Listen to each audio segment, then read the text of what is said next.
1985 সালের গরমের এক রাত লস অ্যাঞ্জেলস শহরটা বাইরে থেকে শান্ত দেখাচ্ছিল, কিন্তু শহরের ভেতরে তখন ছড়িয়ে পড়েছিল এক অদৃশ্য আতঙ্ক। কারণ তারা জানতো কোথাও না কোথাও একজন মানুষ এখনই একটা বাড়ির দরজা বা জানলা দিয়ে ঢুকছে। আর সেই মানুষটা কোনো ডাকাত না, কোনো সাধারণ খুনি না, সে ছিল একটা চলন্ত দুঃস্বপ্ন। সে দরজা ভেঙে ঢুকতো না, সে জানলা দিয়ে ঢুকতো নিঃশব্দে। তার কোনো নির্দিষ্ট টার্গেট ছিল না, না কোনো নির্দিষ্ট বয়স। 9 বছরের একটা বাচ্চা থেকে শুরু করে 65 বছরের একজন বৃদ্ধ, একটা পরিবার, অথবা একা থাকা একজন মহিলা, সবাই তার শিকার হতে পারত। সে কখনো বন্দুক ব্যবহার করত, কখনো ছুরি, কখনো হাতুড়ি। আর সবচেয়ে ভয়ঙ্কর ব্যাপারটা ছিল, সে শুধু হত্যা করত না, সে ভয় তৈরি করত, ভিকটিমদের বেঁধে ফেলতো, আর তারপর বলতো সোয়ার অন স্যাটান। হ্যাঁ, সে বিশ্বাস করতো সে শয়তানের অনুসারী। অনেক ক্রাইম সিনে পাওয়া গেছে পেন্টাগ্রাম, উল্টো ক্রস, আর দেয়ালে লেখা অদ্ভুত বার্তা। পুলিশ প্রথমে বুঝতেই পারেনি এই ঘটনাগুলো কি একজনের কাজ, কারণ প্রতিটা খুনের স্টাইল আলাদা। কখনো গুলি করে মারা, কখনো গলা কাটা, কখনো ভয়ঙ্কর নির্যাতন। কিন্তু শুধু একটা জিনিস সব জায়গায় কমন ছিল, একটা শু প্রিন্ট, একটা নির্দিষ্ট ব্র্যান্ডের জুতো। মিডিয়া তাকে একটা নাম দিল, দ্য নাইট স্টকার। একটা নাম যেটা শুনলেই পুরো ক্যালিফোর্নিয়া কেঁপে উঠত। 16 মাস, 14টা নিশ্চিত খুন, আর অগণিত নির্যাতন। কেউ জানতো না পরের রাতটা কার শেষ রাত হতে চলেছে।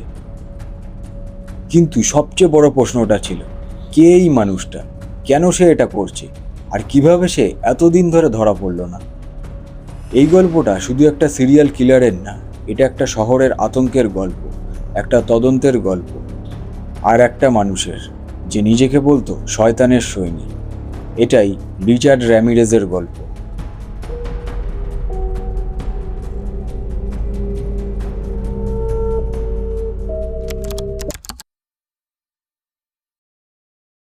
1960 সালের 29শে ফেব্রুয়ারি এল প্লাজো, আমেরিকার এক সীমান্ত শহরে এক সাধারণ পরিবারে জন্ম হয় রিচার্ড র্যামিরেজের। শৈশবটা ছিল তার বাকি বাচ্চাদের মতোই, কিন্তু খুব অল্প বয়সেই তার জীবনে ঢুকে পড়ে হিংসা, বিকৃতি আর মৃত্যু। তার বড় ভাই নিজের স্ত্রীকে গুলি করে হত্যা করে ঠিক রিচার্ডের সামনে। একটা 12 বছরের বাচ্চা নিজের চোখে দেখে ভালোবাসা কিভাবে কয়েক সেকেন্ডে পরিণত হয় হত্যায়। এই একটা মুহূর্ত তার মনের ভেতরে একটা বড় ছাপ ফেলে দেয়। কিন্তু এখানেই শেষ নয়। তার কাজিন ছিল একজন ভিয়েতনাম যুদ্ধের সৈনিক। সে রিচার্ডকে দেখাতো যুদ্ধের ছবি, রক্ত, নির্যাতন, মৃতদেহ, আর সেই সাথে বলতো কিভাবে সে মানুষ হত্যা করেছে। একটা কিশোরের মস্তিষ্কে এইসব গল্প ধীরে ধীরে ভয় থেকে পরিণত হয় আকর্ষণে। সে শুরু করে ড্রাগ নেওয়া, চুরি করা, আর রাতে চুপি চুপি মানুষের বাড়িতে ঢোকা। হ্যাঁ, খুব ছোট বয়সেই সে শিখে যায় কিভাবে অন্ধকারে অদৃশ্য হয়ে যেতে হয়। 1980-এর দশকে সে চলে আসে লস অ্যাঞ্জেলসে।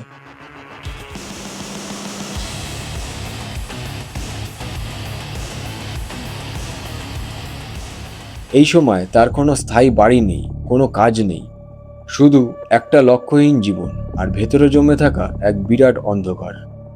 সে দিনের পর দিন রাস্তার ধারে ঘুমাতো, মোটেল, গ্যারেজ, পরিত্যক্ত জায়গায় কাটাতো রাত। কিন্তু কেউ জানতো না এই নিঃশব্দ অপরিচিত মানুষটাই খুব শীঘ্রই হয়ে উঠবে পুরো শহরের আতঙ্ক। 1984 সালের জুন মাস, একটা শান্ত রাত। একটা বাড়িতে একজন বয়স্ক মহিলা একাই ঘুমাচ্ছেন নিজের বিছানায়। তিনি জানেন না কেউ একজন ইতিমধ্যে তার বাড়ির বাইরে দাঁড়িয়ে আছে, চুপচাপ একটা জানলার স্ক্রিন খুলে ধীরে ধীরে ভেতরে ঢুকছে। এই রাতটাই পরিবর্তন করে দেবে সব কিছু, কারণ এটাই হতে চলেছে নাইট স্টকারের প্রথম নিশ্চিত খুন। 1984 সালের 28শে জুন, লস অ্যাঞ্জেলস শহরের গ্লাসেল পার্ক এলাকার এক শান্ত রাত। সেই রাতে 79 বছর বয়সী একজন মহিলা, জেনি ভিনকো, নিজের বাড়িতে একা ঘুমাচ্ছিলেন। তার জীবনটা খুব সাধারণ ছিল। বয়সের কারণে তিনি সাধারণত বেশিরভাগ সময় একাই থাকতেন, আর সেই রাতটাও বাকি সব রাতগুলোর মতোই একদম স্বাভাবিক ছিল। কিন্তু সেই রাতেই একজন মানুষ তার বাড়ির আশেপাশে ঘোরাফেরা করছিল। সে সুযোগ খুঁজছিল কিভাবে ভিতরে ঢোকা যায়, কিভাবে কাউকে বুঝতে না দিয়ে বাড়ির ভেতরে প্রবেশ করা যায়। কিছুক্ষণ পর সে বাড়ির একটি জানলার কাছে পৌঁছে যায়। জানলার স্ক্রিনটা ধীরে ধীরে খুলে ফেলে। এরপর কিছু শব্দ না করেই সে বাড়ির ভেতরে ঢুকে পড়ে। বাড়ির ভেতর তখন সম্পূর্ণ নীরবতা, সবাই ঘুমিয়ে, সবকিছু অন্ধকারে ঢাকা। সে ধীরে ধীরে এগিয়ে যায় সেই ঘরের দিকে যেখানে জেনি ভিনকো ঘুমিয়েছিলেন। এরপর যা ঘটে তা ছিল অত্যন্ত নৃশংস। তার মাথা, গলা, বুক কোনো জায়গায় বাদ যায়নি। আঘাত এতটাই ভয়ঙ্কর ছিল যে তার গলার ক্ষত প্রায় তাকে বিচ্ছিন্ন করে দেয়। এই পুরো ঘটনাটা ঘটে খুব অল্প সময়ের মধ্যে, যার ফলে কেউ কিছু টেরও পায়নি। সবকিছু শেষ করে সে খুব শান্তভাবে বাড়ি থেকে বেরিয়ে যায়। যেভাবে ঢুকেছিল ঠিক সেইভাবেই। পরের দিন সকালে যখন ঘটনাটা সামনে আসে, পুলিশ বুঝতে পারে এটা কোনো সাধারণ খুন নয়। ঘরের অবস্থা দেখে স্পষ্ট ছিল এটা শুধু চুরি বা ডাকাতির ঘটনা না, এর মধ্যে ছিল এক ধরনের অতিরিক্ত হিংস্রতা, একটা অস্বাভাবিক নৃশংসতা। তদন্তের সময় পুলিশ জানলা স্ক্রিনে একটা ফিঙ্গারপ্রিন্ট খুঁজে পায়, কিন্তু তখনও কেউ জানতো না এই ছোট্ট একটা ক্লু এই কেসের সবথেকে বড় প্রমাণ হয়ে উঠবে। কিন্তু সেই মুহূর্তে এই খুনটাকে আলাদা করে দেখা হয়েছিল। কেউ তখনও বুঝতে পারেনি এটা একটা সিরিয়াল কিলারের শুরু। কারণ এই ঘটনার কয়েক মাস পর একই ধরনের আরেকটা ঘটনা ঘটবে, তারপর আরেকটা, আর তারপর পুরো শহর বুঝতে পারবে এটা কোনো একক ঘটনা না, এটা একটা প্যাটার্ন। আর সেই প্যাটার্নের পেছনে ছিল একজন মানুষ যে অন্ধকারকে নিজের অস্ত্র বানিয়ে ফেলেছিল। জেনি ভিনকোয়ের কেসের পর কয়েক মাসের মধ্যেই আরেকটা ঘটনা সামনে আসে। এই ঘটনাটাও একই শহরের মধ্যেই ঘটেছিল। রাতের সময় একজন একা মানুষ নিজের বাড়িতে ছিল। ঠিক সেই সময়ই কেউ চুপচাপ তার বাড়ির ভেতরে ঢুকে পড়ে। এরপর হঠাৎ করেই তার উপর নির্মমভাবে আক্রমণ করা হয়। প্রথমে এগুলোকে আলাদা ঘটনা হিসেবেই দেখা হয়েছিল, কারণ প্রতিটা ঘটনার ধরন একরকম ছিল না।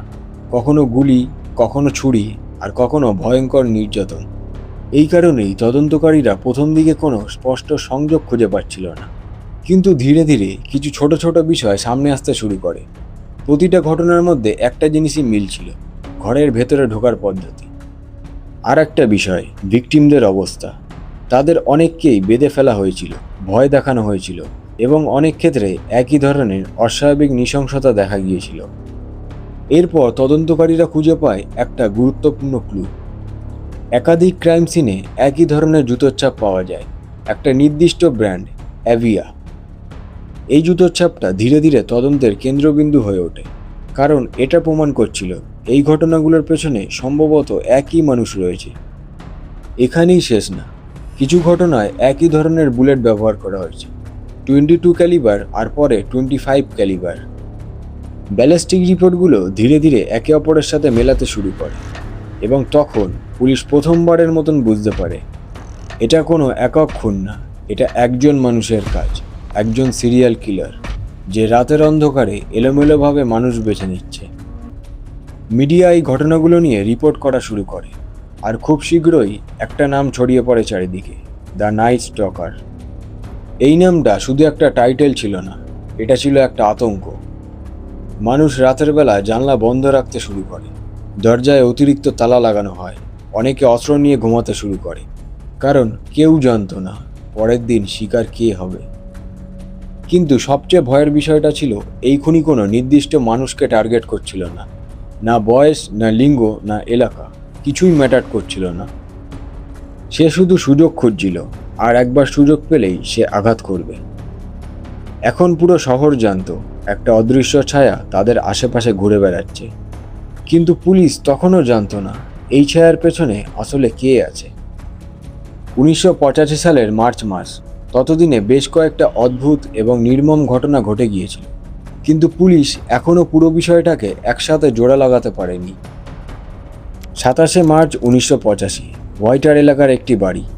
সেখানে থাকতেন এক দম্পতি, ভিনসেন্ট জাজারা এবং তার স্ত্রী ম্যাক্সিন জাজারা।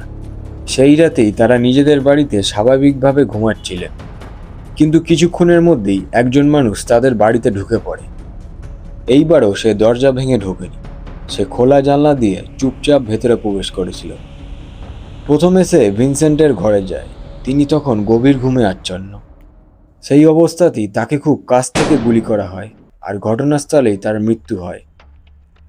এরপর সে যায় ম্যাক্সিনের কাছে। তিনি তখন ঘুম থেকে উঠে গিয়েছিলেন এবং কিছু একটা ভুল হচ্ছে বুঝতে পেরেছিলেন।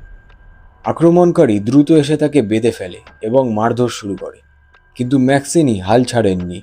তিনি কোনোভাবে নিজেকে ছাড়িয়ে নিয়ে একটা বন্দুক হাতে নেন, কিন্তু দুর্ভাগ্যজনকভাবে সেই বন্দুকটাতে গুলি ছিল না। এরপর আবার তাকে লক্ষ্য করে র্যামিরেজ গুলি চালায়। তিনি মাটিতে লুটিয়ে পড়েন। কিন্তু এখানেই শেষ হয়নি। এরপর যা করা হয় সেটা ছিল এক ভয়ঙ্কর বিকৃত মানসিকতার প্রকাশ। তার শরীরের ওপর শুধু আঘাতই করা হয়নি, হত্যার পরেও তার দেহের ওপর অত্যন্ত বিকৃত আচরণ করা হয়েছিল। তার বুকের ওপর ধারালো অস্ত্র দিয়ে উল্টো ক্রসের মতো একটি চিহ্ন কেটে দেওয়া হয়। এমনকি তার চোখও ক্ষতিগ্রস্ত করা হয়েছিল, যেটা দেখে তদন্তকারীরা বুঝতে পারে এটা শুধু রাগ বা লুটপাটের ঘটনা না।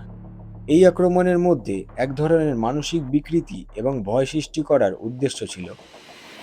পুলিশ পরে বলেছিল ক্রাইম সিনের অবস্থা এতটাই ভয়ানক ছিল যে এটা একটা হোমিসাইডের থেকেও অত্যন্ত ডিস্টার্বিং মনে হচ্ছিল। এই ঘটনার পর থেকেই মানুষ বুঝতে শুরু করে এই খুনি শুধু টাকা বা জিনিসপত্রের জন্য হত্যা করছে না, তার মধ্যে আরও অন্ধকার কিছু কাজ করছে। মিডিয়াতে খবর ছড়িয়ে পড়ে, মানুষ আরও বেশি ভয় পেতে শুরু করে। এখন আর কেউ কাউকে নিরাপদ মনে করছিল না, কারণ এই খুনি যে কোনো বাড়িতে ঢুকতে পারত, যে কোনো মানুষকে টার্গেট করতে পারত। এখান থেকেই এই কেসটা পুরো ক্যালিফোর্নিয়ার সবচেয়ে ভয়ের গল্পে পরিণত হতে শুরু করে। 29 মে 1985 মনরোভিয়া এলাকার সেই বাড়িটাতে থাকতেন দুই বৃদ্ধ বোন, মাবেল বেল এবং ফ্লোরেন্স লাং। সেই রাতে তারা দুজনই নিজেদের ঘরে ছিলেন। বাইরে সবকিছু শান্ত ছিল, কিন্তু গভীর রাতে রিচার্ড র্যামিরেজ চুপচাপ বাড়ির ভেতরে ঢুকে পড়ে। প্রথমে সে দুই বোনকে নিয়ন্ত্রণে আনার চেষ্টা করে, তাদের হাত পা বেঁধে ফেলে যাতে কেউ পালাতে বা সাহায্য চাইতে না পারে। এরপর শুরু হয় ভয়ঙ্কর নির্যাতন। একটা ভারী হাতুড়ির মতো জিনিস দিয়ে তাদের মাথা আর শরীরের বিভিন্ন জায়গায় বারবার আঘাত করা হয়। আঘাতগুলো এতটাই জোরে ছিল যে তাদের শরীরে মারাত্মক ক্ষত তৈরি হয় এবং তারা প্রায় অচেতন হয়ে পড়ে। এরপর ঘটনাটা আরও ভয়ঙ্কর দিকে যায়। তদন্তকারীদের রিপোর্ট অনুযায়ী একজনের শরীরে বৈদ্যুতিক তার লাগিয়ে শক দেওয়া হয়েছিল আর অন্যজনের ওপর চালানো হয়েছিল যৌন নির্যাতন। কিন্তু এখানেই সব শেষ হয়নি। আক্রমণের পর র্যামিরেজ ঘরের দেওয়ালে লিপস্টিক দিয়ে একটা পেন্টাগ্রাম আঁকে। শুধু দেওয়ালেই না, একই চিহ্ন ভিকটিমদের শরীরেও আঁকা হয়েছিল। ঘরের চারপাশে ছড়িয়েছিল রক্ত, ভাঙা জিনিসপত্র এবং নির্যাতনের স্পষ্ট চিহ্ন। কয়েকদিন পর দুইজনকেই গুরুতর আহত অবস্থায় পাওয়া যায়, কিন্তু তারা আর বাঁচতে পারেনি। পুলিশ যখন ঘটনাস্থল পরীক্ষা করে, তারা আবার সেই একই জিনিসগুলো খুঁজে পায়, জুতোর ছাপ, একই ধরনের প্রবেশের পদ্ধতি। ক্রাইম সিনটা এমনভাবে সাজানো ছিল যেন আক্রমণকারী ইচ্ছা করেই একটা ভয়ঙ্কর বার্তা রেখে যেতে চেয়েছিল। তদন্তকারীরা পরে বলেন এই ঘটনাটা এই কেসের সবচেয়ে ডিস্টার্বিং ক্রাইম সিনগুলোর মধ্যে একটি ছিল, কারণ এখানে শুধু হত্যার পরিকল্পনা করা হয়নি, ভয়, যন্ত্রণা আর মানসিক আতঙ্ক সবকিছু ইচ্ছা করেই তৈরি করা হয়েছিল। এখন আর কোনো সন্দেহ ছিল না, এইসব ঘটনাগুলোর পেছনে একই মানুষ কাজ করছে। মিডিয়াতে এই ঘটনাটা বড় করে প্রচার হয়। মানুষ প্রথমবারের মতো জানতে পারে এই খুনি শুধু খুন করছে না, সে নিজের কাজের মধ্যে শয়তানের প্রতীক ব্যবহার করছে। এরপর থেকেই এই কেসটা শুধু নাইট স্টকার না, অনেকে তাকে বলতে শুরু করে স্যাটানিক কিলার। মানুষের ভয় এখন আরও বেড়ে যায়, কারণ এটা শুধু একজন খুনির ব্যাপার না, এটা যেন একটা অন্ধকার বিশ্বাসের অংশ। কেউ জানতো না সে আবার কোথায় আঘাত করবে আর তার পরের শিকার কে হবে। 1985 সালের জুলাই মাস। এই সময়ের মধ্যে পরিস্থিতি অনেকটাই বদলে গিয়েছিল। পুলিশ নিশ্চিত ছিল তারা একজন সিরিয়াল কিলারকে খুঁজছে, কিন্তু সমস্যাটা ছিল সে খুব দ্রুত আঘাত করছিল, কখনো এক শহরে, কখনো আর এক শহরে, এবং কখনো কখনো একই রাতেই একাধিক জায়গায়। এই সময়ই ঘটতে শুরু করে একের পর এক আক্রমণ, যেগুলো পুরো কেসটাকেই আরও ভয়ঙ্কর করে তোলে। 1985 সালের 5 জুলাই সিয়েরা মাদ্রে এলাকার একটি শান্ত বাড়ি। সেই বাড়িতে থাকতো 16 বছরের হুইটনি বেনেট। গভীর রাতে র্যামিরেজ সেই বাড়ির ভেতর ঢুকে পড়ে। তারপর সে সরাসরি উইটনিয়ের ঘরে যায়। মেয়েটি ঘুমিয়েছিল এবং বুঝে ওঠার আগেই তার ওপর আক্রমণ শুরু হয়। র্যামিরেজ একটি ভারী টায়ার আয়রনের মতো লোহার জিনিস দিয়ে তার মাথায় বারবার আঘাত করতে থাকে। আঘাত এতটাই ভয়ঙ্কর ছিল যে তার মাথার চামড়া ফেটে যায় এবং মুখ ও শরীর রক্তে ভরে যায়। আক্রমণের সময় হুইটনি কয়েকবার জ্ঞান হারিয়ে ফেলেছিল। র্যামিরেজ ভেবেছিল সে মারা গেছে, কিন্তু আশ্চর্যজনকভাবে সে বেঁচে যায়। কিছুক্ষণ পর পরিবারের লোকজন এবং প্রতিবেশীরা হুইটনিকে রক্তাক্ত অবস্থায় দেখতে পায়। তখনই দ্রুত এমার্জেন্সি সার্ভিসে ফোন করা হয়। কিছুক্ষণের মধ্যেই প্যারামেডিক টিম ঘটনাস্থলে পৌঁছে যায় এবং গুরুতর আহত অবস্থায় তাকে হাসপাতালে নিয়ে যাওয়া হয়। তার অবস্থা এতটাই খারাপ ছিল যে ডাক্তারদের সঙ্গে সঙ্গে এমার্জেন্সি ট্রিটমেন্ট শুরু করতে হয়। পরে ডাক্তাররা জানান তার শরীরে এত বেশি ও এত গভীর আঘাত ছিল যে সেগুলোকে ঠিক করার জন্য অনেক বেশি পরিমাণ সেলাই দিতে হয়েছিল। হুইটনি পুলিশকে আক্রমণকারীর মুখের কিছু অংশ মনে করতে সাহায্য করে। এই তথ্যগুলো পরবর্তী তদন্তে গুরুত্বপূর্ণ হয়ে ওঠে।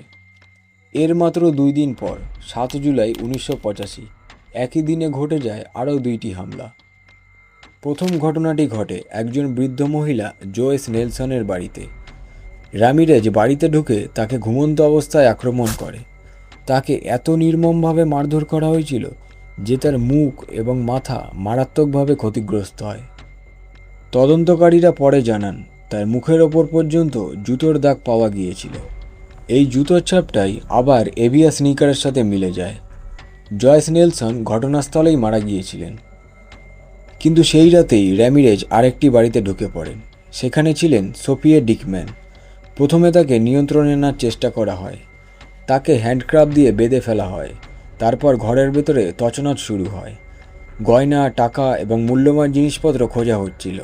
কিন্তু পুরো ঘটনার মধ্যে সবচেয়ে ডিস্টার্বিং বিষয় ছিল র্যামিরেজ বারবার তাকে ভয় দেখাচ্ছিল এবং বলছিল শয়তানের নামে শপথ করতে। সে সোফিকে হুমকি দেয়, মিথ্যা বললে তাকে মেরে ফেলা হবে। কিন্তু ভাগ্যক্রমে এই ঘটনায় সোফি ডিকম্যান বেঁচে যায় এবং তিনিও পুলিশকে খুনির চেহারা সম্পর্কে বিস্তারিত তথ্য দিতে সক্ষম হন। এখন তদন্তকারীদের হাতে একটা গুরুত্বপূর্ণ জিনিস চলে আসে, একটা পরিষ্কার ফিজিক্যাল ডেসক্রিপশন। একজন লম্বা মানুষ, পাতলা শরীর, কুচকানো চুল, চোখে অস্বাভাবিক দৃষ্টি। এই বর্ণনার ওপর ভিত্তি করেই পুলিশ প্রথম কম্পোজাইট স্কেচ তৈরি করে এবং প্রথমবারের মতো সাধারণ মানুষ দেখতে পায় নাইট স্টকার দেখতে আসলে কেমন। কিন্তু এর মধ্যেও আক্রমণ বন্ধ হয়নি। 20 জুলাই 1985 একই দিনে আবার 2টি ভয়ঙ্কর হামলা চালানো হয়। প্রথম ঘটনায় একটি বাড়িতে ঢুকে একজন পুলিশকে ঘুমন্ত অবস্থায় মাথায় গুলি করা হয়। এরপর তার স্ত্রীকে টেনে নিয়ে যাওয়া হয়, মারধর করা হয় এবং তাকে বাধ্য করা হয় বাড়ির টাকা ও গয়নার অবস্থান বলতে।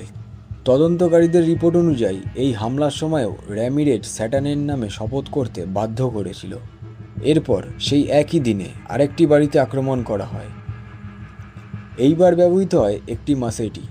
ঘুমন্ত দম্পতির ওপর এত ভয়ানকভাবে আক্রমণ করা হয়েছিল যে ঘরের চারপাশ রক্তে ভরে যায়। পুলিশ পরে জানায় ক্রাইম সিনের অবস্থা এতটাই ভয়ঙ্কর ছিল যে অনেক এক্সপিরিয়েন্সড অফিসার পর্যন্ত মানসিকভাবে ডিস্টার্বড হয়ে পড়েছিলেন। এই সময়ের মধ্যে একটা বিষয় পুরোপুরি পরিষ্কার হয়ে যায়, রিচার্ড র্যামিরেজ শুধু হত্যা করছিল না, প্রতিটা হামলার সাথে সাথে সে আরও বেশি হিংস্র এবং অস্থির হয়ে উঠছিল। আর সবচেয়ে ভয়ের বিষয়টা ছিল তার কোনো নির্দিষ্ট টার্গেট ছিল না। শিশু, বৃদ্ধ, দম্পতি সবাই তার শিকার হতে পারত। শুধু একটাই জিনিস স্থির ছিল, সে রাতের অন্ধকারে আসতো আর পিছনে রেখে যেত রক্ত, আতঙ্ক আর মৃত্যু। 1885 সালের আগস্ট মাস, ততদিনে পুরো ক্যালিফোর্নিয়া আতঙ্কের মধ্যে ছিল। মানুষ রাতের বেলা জানলা বন্ধ করে ঘুমাতো, অনেকে বিছানার পাশে বন্দুক রাখতে শুরু করেছিল, কারণ কেউ জানতো না নাইট স্টকার পরের রাতে কোথায় আঘাত করবে। কিন্তু এই সময় রিচার্ড র্যামিরেজ যেন আরও বেপরোয়া হয়ে উঠেছিল। 6 আগস্ট 1985 নর্থ ব্রিজ এলাকার একটি বাড়ি। সেই বাড়িতে ছিলেন ক্রিস্টোফার পিটারসন এবং তার স্ত্রী ভার্জিনিয়া পিটারসন। গভীর রাতে র্যামিরেজ বাড়িতে ঢুকে পড়ে। প্রথমে সে ভার্জিনিয়ার দিকে গুলি চালায়, গুলিটা তার মুখে লাগে। এরপর ক্রিস্টোফার জেগে ওঠে র্যামিরেজ তখন তাকে লক্ষ্য করেও গুলি চালায়। গুলিটা তার ঘাড়ে লাগে, কিন্তু এবার ঘটনাটা একটু আলাদা ছিল। খ্রিস্টোফার ভয় পেয়ে স্থির থাকেননি। রক্তাক্ত অবস্থাতেই তিনি আক্রমণকারীর সাথে লড়াই করতে শুরু করেন। হঠাৎ পরিস্থিতি নিজের নিয়ন্ত্রণের বাইরে চলে যাচ্ছে বুঝতে পেরে র্যামিরেজ বাড়ি থেকে পালিয়ে যায়।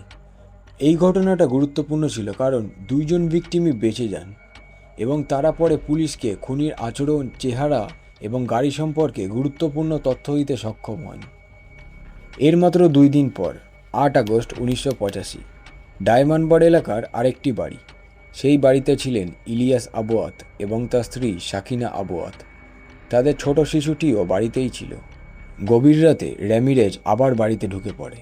প্রথমে সে ইলিয়াসের মাথায় গুলি চালায় এবং ঘটনাস্থলেই তার মৃত্যু ঘটে। এরপর সাকিনাকে জোর করে নিয়ন্ত্রণে আনা হয়, তাকে মারধর করা হয় এবং বাড়ির মূল্যবান জিনিসপত্র কোথায় আছে সেটা তাকে বলতে বলা হয়। তদন্তকারীদের রিপোর্ট অনুযায়ী এই হামলার সময়ও র্যামিরেজ সাটানের নামে শপথ করতে বাধ্য করেছিল। এরপর তার ওপর যৌন নির্যাতন চালানো হয়। এই পুরো সময়টায় তার ছোট শিশুটিও তার বাড়িতেই ছিল। এই ঘটনাটা মিডিয়াতে আসার পর মানুষের আতঙ্ক আরও বেড়ে যায়।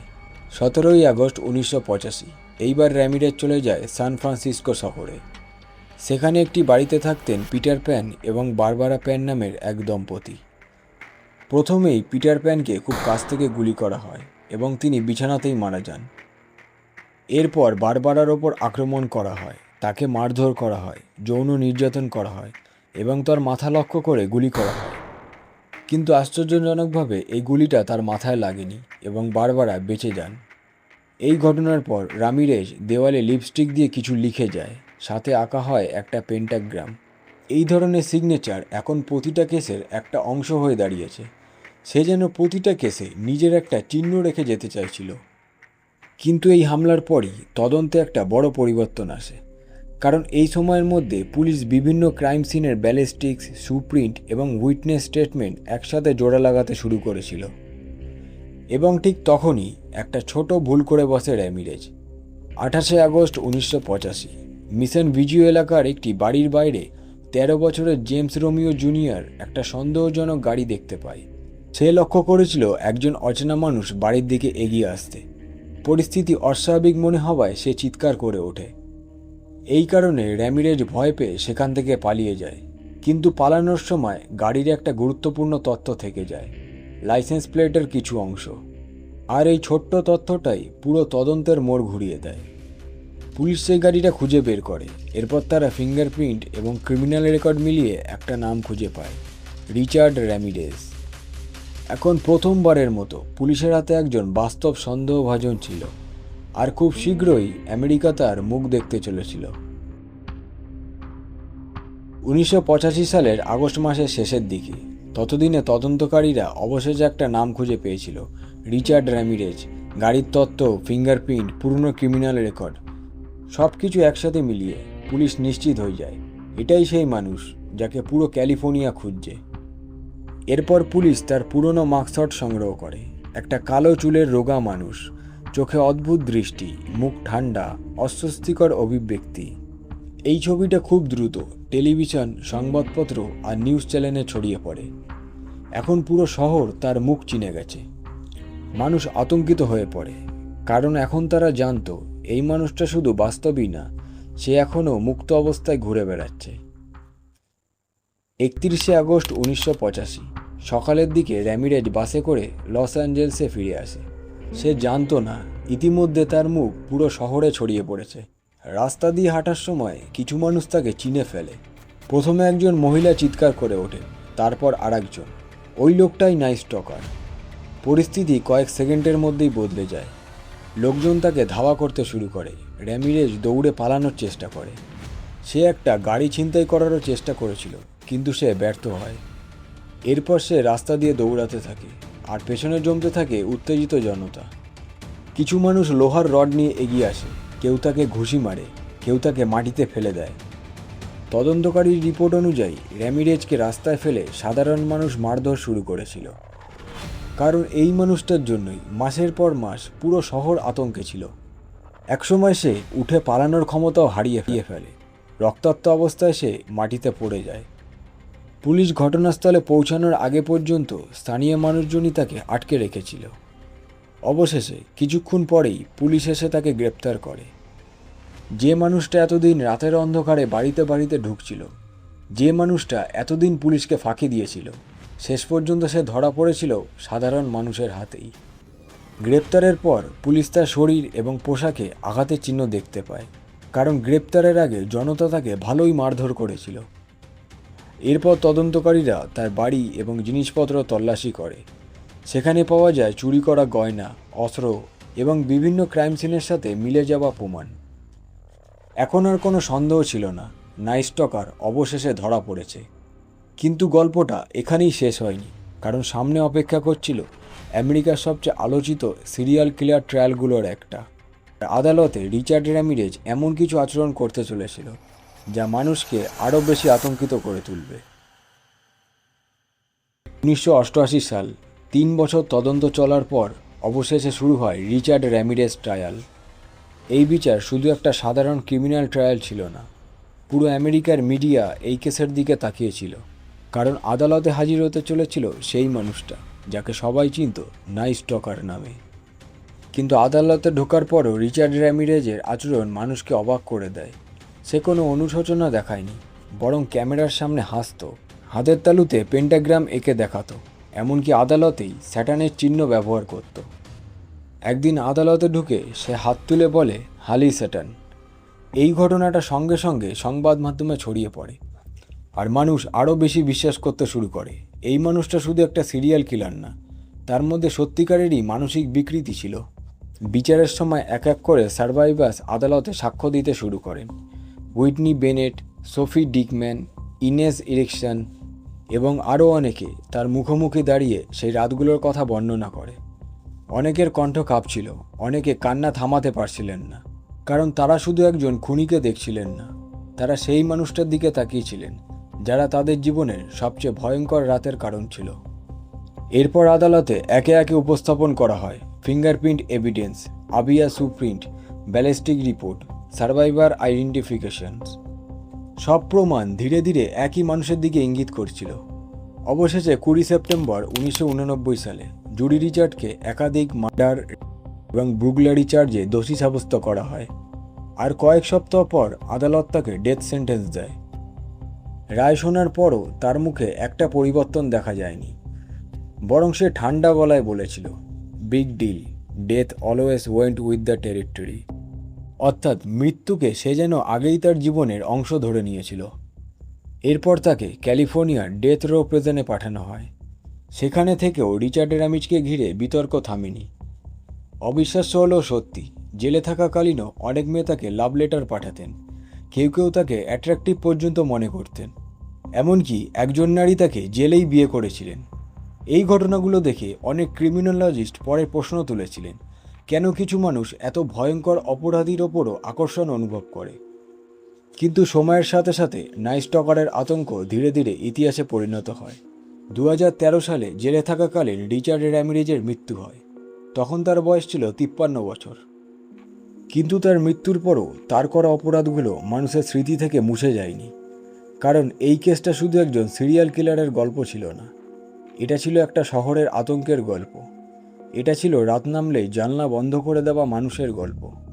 আর সবচেয়ে বড় কথা, এই কেসটা এটা প্রমাণ করেছিল, কখনো কখনো ভয়ঙ্কর দানবগুলো কোনো সিনেমার মধ্যে না, বরং বাস্তবেই ঘুরে বেড়ায়। এটাই ছিল রিচার্ড র্যামিরেজ, অর্থাৎ দ্য নাইট স্টকারের সম্পূর্ণ গল্প।